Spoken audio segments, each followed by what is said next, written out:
Mario and William Brown, and we're gonna discuss fantasy football. Yeah, fantasy football. So, what do you guys think about fantasy football? I mean, football is great and all, but I feel like fantasy football just kind of ruined it for most of the people. You can't watch a football game without stressing anymore. I mean, what do you guys think about that?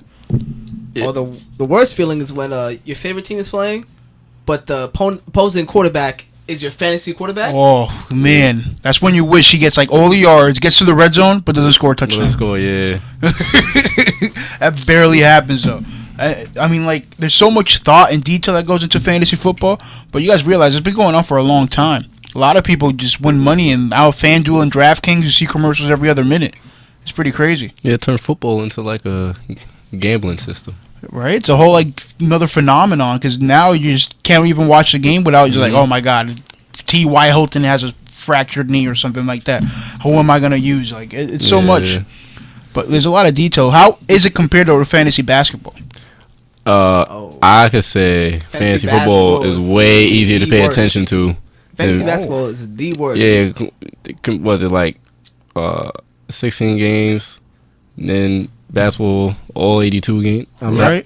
Yeah, I'm not gonna sit there and pay attention to all 82 games. So you have to like update your lineup like what every 24 day, hours? yeah. Every day, Every single day. Your lineup, and it's horrible. Like, because it's over what is it, like 4,000 games played total? 400 games played total? I'm bugging. That's a 4,000. 400 games played That's total? a reach. That's crazy. Yeah, So it's like every single one of those games you have to just change the lineup.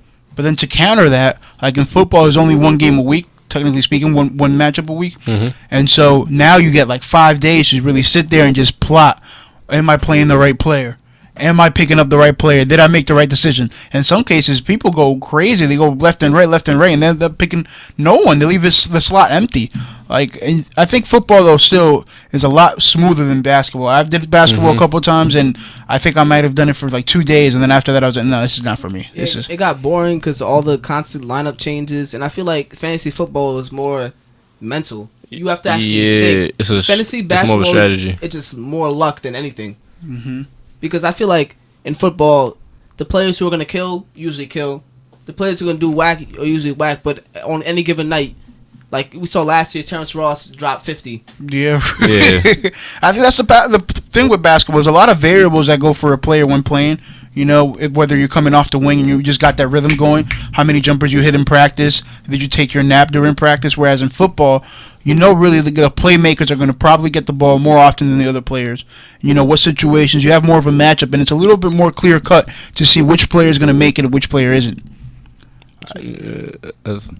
That's true, because Terrence Ross dropping when you dropped that 50 last year, that's not compared to LeBron giving you like 25, 30 every night. So what do you guys? What is it more preferred though in fantasy basketball? Is it the 50 points or is it like a 25, 13, and 11? Oh, I'm always for.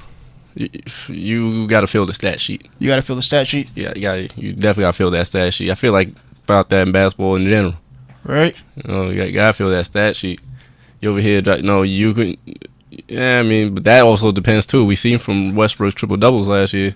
Filled them Imagine that gives you a lot of points in fantasy basketball, right? Yeah, but Westbrook was giving you turnovers with that, so that took away the fantasy. Yeah, that's why I said you could look at him filling the stat sheet, and it's a gift. It's a gift and a curse. He had a lot of shot attempts on those, and shot attempts take away from your from your points. So Westbrook is kind of like I don't know how to describe it, but he's counterproductive. He's counterproductive when you have a fantasy team. Players like him, players like Melo, players who will give you a lot of shots to give you those big stats are not good on fantasy teams. So you rather have efficiency.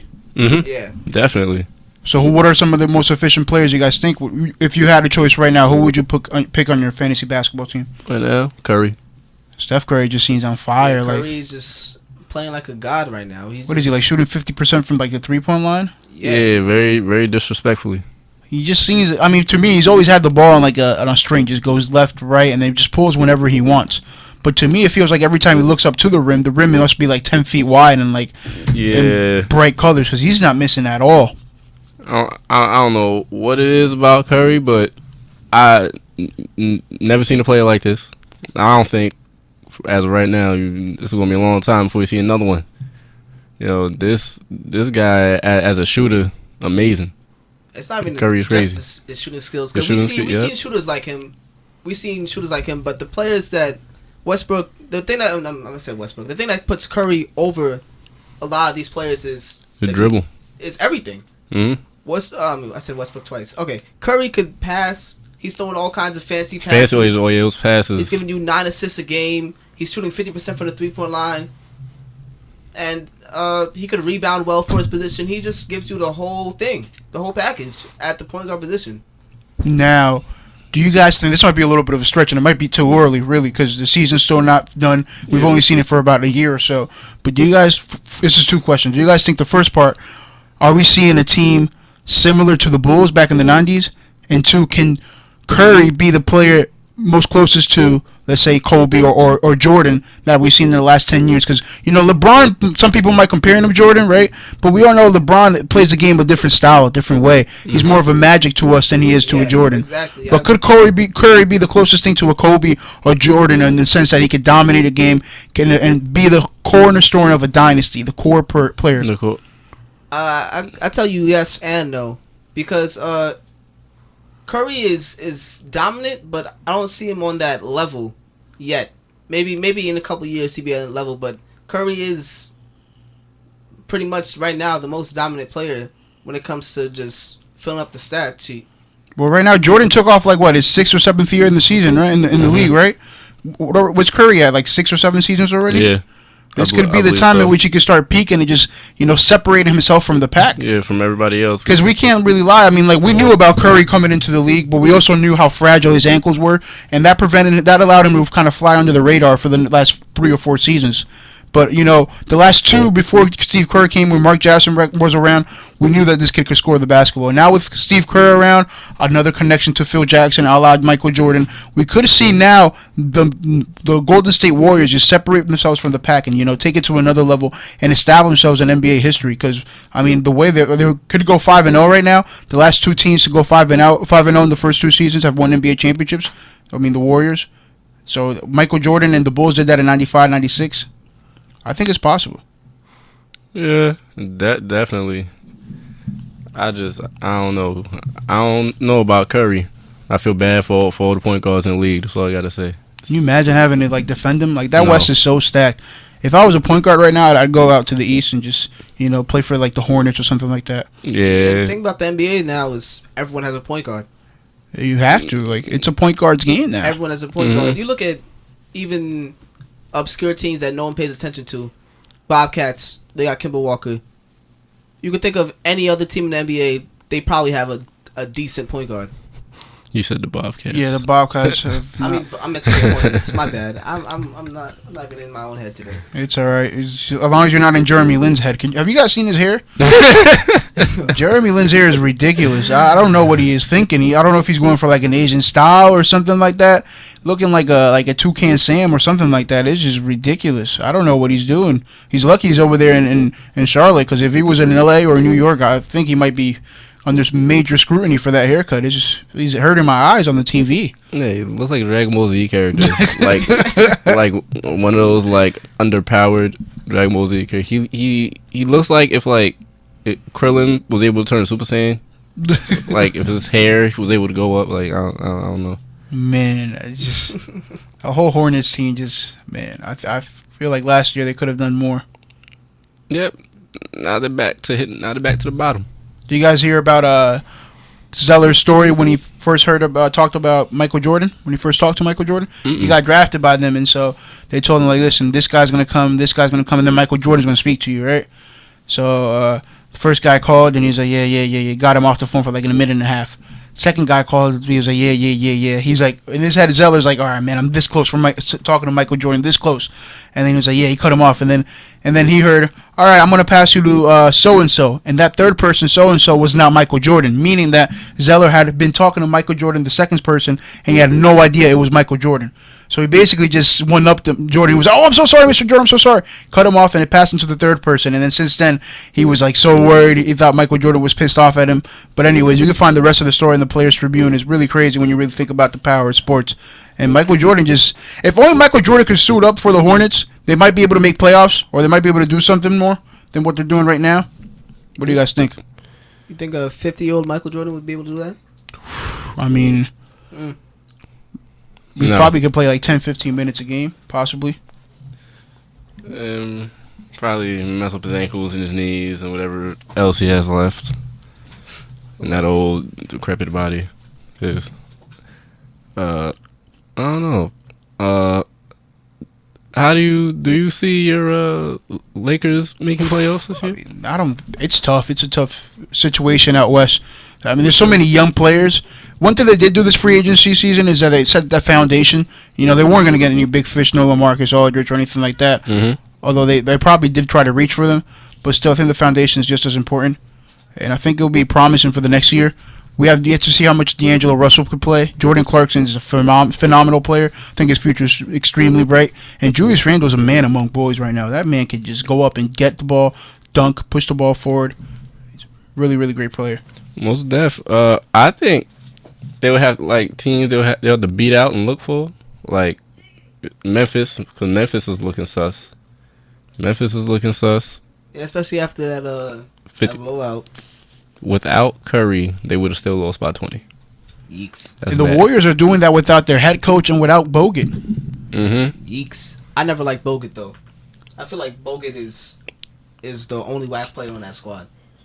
Yeah, but Bogut can hold down the fort. You know what? But see, you know what the thing is? See, here's why I like Bogut. You got a team full of shooters around you. All Bogut gotta do is rebound and block shots. He ain't got to score. That's all he gotta do. He don't suck. He plays his position. People forgot. That's what the position works. I said I don't like him. You said you think he's the only whack player. Yeah. Oh, I did. Yeah, so take it back. I'm bugging. But nah, that's people seem to have forgot. Like he does what a center when centers first came when NBA like basketball first was brought up. That's what centers was supposed to do. Which is kind of what the Lakers are asking Roy Hibbert to do right now. Yeah, Roy Hibbert ain't got to score. He just got to drop 8 points maybe. Guard the paint, get the rebounds, be a body in there. Because the previous years they've had Jordan Hill, they've had Ed Davis. These are guys that are athletes, but there aren't people to take up the paint. Yeah, they can't like. Was it like Roy Hibbert could lock that paint down? What 7-2, 7-1? Exactly, and then the players that they have around them. Clarkson, who we saw drop 30 points last night. Kobe Bryant, who we know is a great scorer. Nick Young. D'Angelo Russell once he gets his feet going. These are players that can complement him and just ease the pressure off him. I felt like too much was on his shoulders in Indiana. Yeah, definitely. That situation ran dry for him within like a year and a half, and he needed out. I don't know about the Lakers this year. I mean, they just have to beat out like a few teams. Like they got beat out Memphis. Like they could grab that AFC. Yeah, like we see how Memphis is playing right now. If this continues, it could be interesting. But we also know that the season is extremely long. There's injuries that happen all the time. We never know what team could use what player. All of a sudden, the window opens. The Lakers could get hot. These young players, once they find a groove, that could be it. That could be it. It's the ceiling from there. Because Jordan Clarkson, that kid is special. He can jump out the gym. He can defend. Can shoot. Can do it all, can handle the ball. This is why I probably would have preferred, as a Laker fan, though, even though like D'Angelo Russell was exciting, can bring Showtime back to L.A., I would have preferred to see Jaleel on the Lakers than D'Angelo Russell. When you really think about it, like if you really believe this much in Jordan Clarkson, why draft D'Angelo Russell? Now you complicate things a little bit at the backcourt, since who's going to handle the ball? Although Clarkson could easily play the two. He reminds me a lot of Kobe Bryant, but he's excelling at the one right now. If you bring Jaleel in at the 5, all of a sudden you have Julius at the 4. Now you have a more solidified, more prepared to make a run. Although this could be a move in selecting D'Angelo Russell that shows us that the NBA is moving to a guard type style of play, where the point guard and shooting guards are valued more than the big men. Listen, they're having a bad start. Yeah. I do see them picking it up because young people love to learn. Well, like this young team right here loves. I could tell they want to learn. Everybody is playing like they want to win. Everybody in the league, everybody playing like they want to get to the playoffs, like they want a championship. Now, D'Angelo Russell, he's in the league getting his feet wet. I say give him about 15, 20 games. And after that, we'll be seeing something crazy. Jordan Clarkson saw something crazy from him last year. When Kobe was out, Jordan Clarkson started doing his thing, and he didn't do his thing, and then This year it was like, all right, I'm done. Like most players would. He did his thing last year, came back, killing this year. The thing I feel like it was easier for Jordan Clarkson to learn was because he had a trial by fire. He had to go through the hardship of not having Kobe, not having much of a nice squad around him. He had to actually play or lose games. It was basically rested on his shoulders for those Lakers. I feel like that D'Angelo Russell would not have that kind of opportunity now to actually show that his I don't even know what I'm saying, honestly. Can you chop your segment? Alright, so we're back. Yeah, we're done.